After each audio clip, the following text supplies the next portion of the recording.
कि विपक्ष के कई नेता संविधान की प्रति अपनी जेब में रखकर घूमते हैं। असल में उन्होंने बचपन से ही यही सीखा है। उन्होंने पीढ़ियों से अपने परिवार में संविधान को जेब में ही रखे देखा।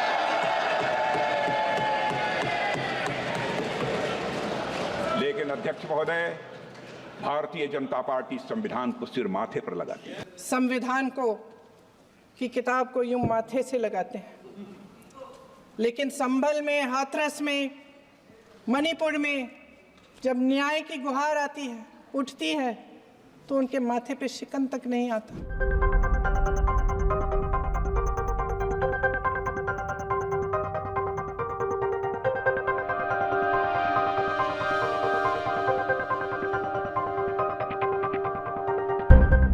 कि विपक्ष के कई नेता संविधान की प्रति अपनी जेब में रखकर घूमते हैं। असल में उन्होंने बचपन से ही यही सीखा है। उन्होंने पीढ़ियों से अपने परिवार में संविधान को जेब में ही रखे देखा।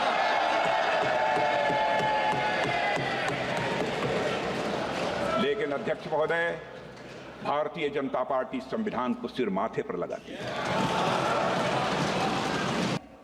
संविधान को की किताब को यूं माथे से लगाते हैं, लेकिन संभल में, हाथरस में, मणिपुर में जब न्याय की गुहार आती है, उठती है, तो उनके माथे पे शिकन तक नहीं आता।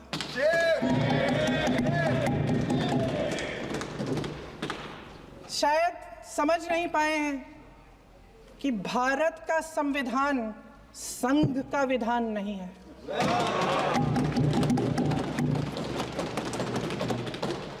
भारत के संविधान ने हमें एकता दी, हमें आपसी प्रेम दिया।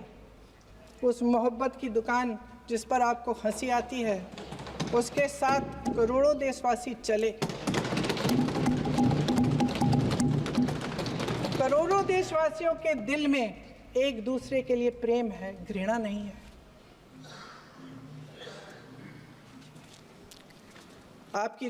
इनकी जो विभाजनकारी नीतियां हैं, उसका नतीजा हम रोज देखते हैं।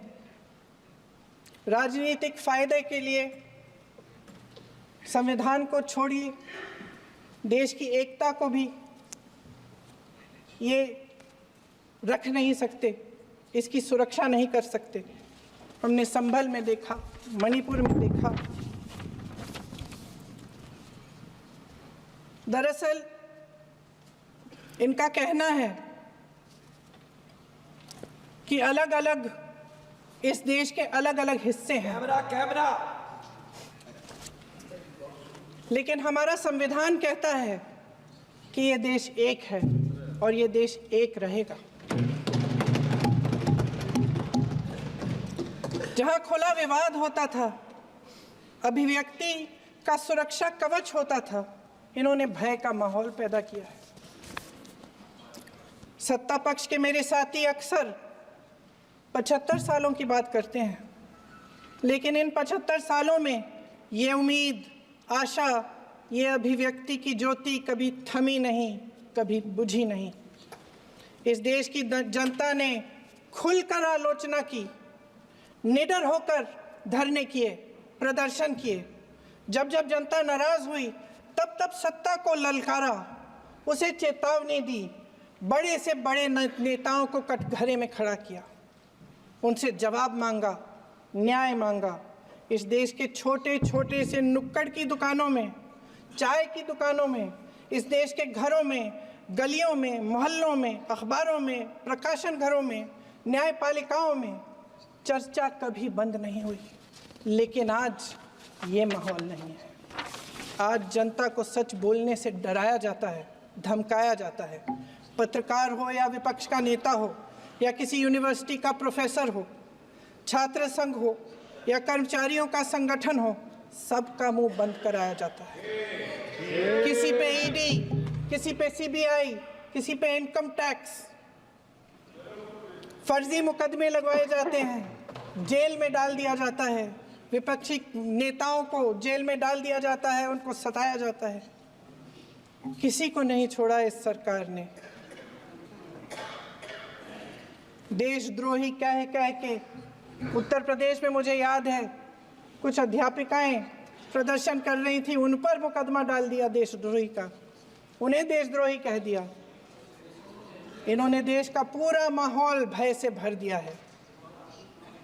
इनकी मीडिया की मशीन झूठ फैलाती है, तरह तरह के आरोप लगाती है, और शायद वह भी भय में ही है। महोदय, मैं इस सदन को याद दिलाना चाहती हूँ कि ऐसा डर का माहौल देश में अंग्रेजों के राज में था।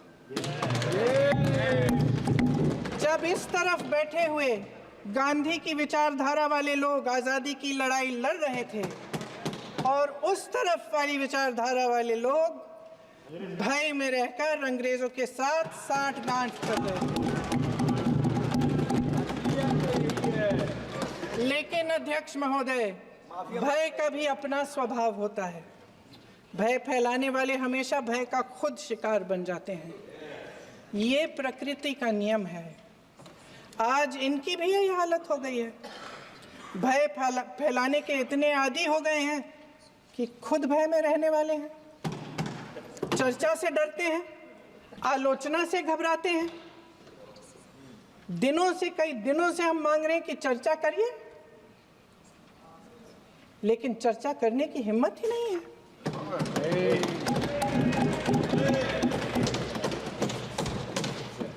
एक कहानी होती थी अध्यक्ष महोदय, शायद बचपन में आपने भी सुनी होगी। राजा भेष बदलकर बाजार में आलोचना सुनने जाता था। ये सुनने जाता था कि प्रजा मेरे बारे में क्या कह रही है, मैं सही रास्ते पे चल रहा हूं कि नहीं। लेकिन आज का राजा, भेष तो बदलते हैं आज के राजा, शौक तो है उनको भेष बदलने का, लेकिन न जनता के बीच जाने की हिम्मत है और ना आलोचना सुनने की। महोदय, मैं तो सदन में नहीं हूं।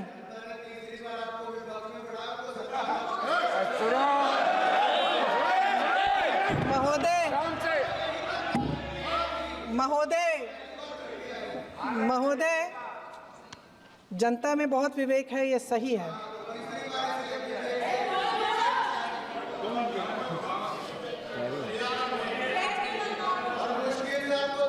अच्छा महोदय, मैं सदन में नहीं हूँ।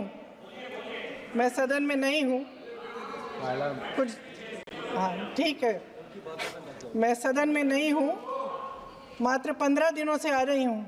लेकिन मुझे ताज्जुब होता है कि इन 15 दिनों में इतनी बड़े इश्यूज हैं, इतनी बड़ी बातें हैं। प्रधानमंत्री जी मात्र एक दिन के लिए, शायद 10 मिनट के लिए दिखे हैं सदन।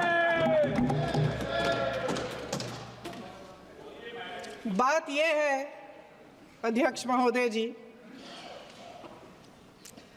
कि ये देश भय से नहीं, साहस और संघर्ष से बना है। इसको बनाने वाले देश के किसान, जवान, देश के करोड़ों मजदूर और गरीब जनता है। संविधान इनको साहस देता है। मेहनती मिडिल क्लास है। और इस देश के जो करोड़ों देशवासी हैं, जो रोजाना भयंकर परिस्थितियों का सामना करते हैं, उनको साहस देता है। वायनाड में जो आपदा आई, उसमें एक छोटा लड़का था 17 साल का। 6 घंटों के लिए उसने अपनी माँ को बचाने की कोशिश की।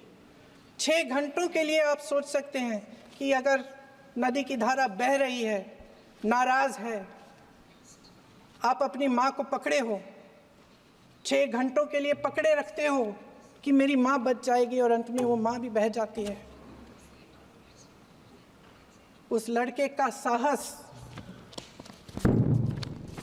उन महिलाओं का साहस जो पीड़ित हैं लेकिन फिर भी अपनी लड़ाई लड़ रहे हैं, उन संभल के बच्चों का साहस जिनके पिताजी अभी गुजर गए, लेकिन फिर भी उनके सपनों को साकार करने की हिम्मत है, उनका साहस है।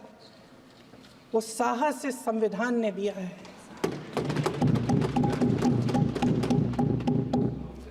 वो आत्मविश्वास से संविधान ने दिया है। ये देश भय से नहीं चल सकता। ये देश साहस से ही चलेगा। भय की भी सीमा होती है, और जब वो सीमा पार हो जाती है, जब किसी को इतना दबाया जाता है कि उसको लगने लगता है कि अब मेरे पास खोने के लिए कुछ नहीं है, तब उसमें एक ऐसी शक्ति पैदा होती है जिसके सामने कोई कायर खड़ा नहीं हो सकता। ये देश कायरों के हाथों में ज़्यादा देर तक कभी नहीं रहा है।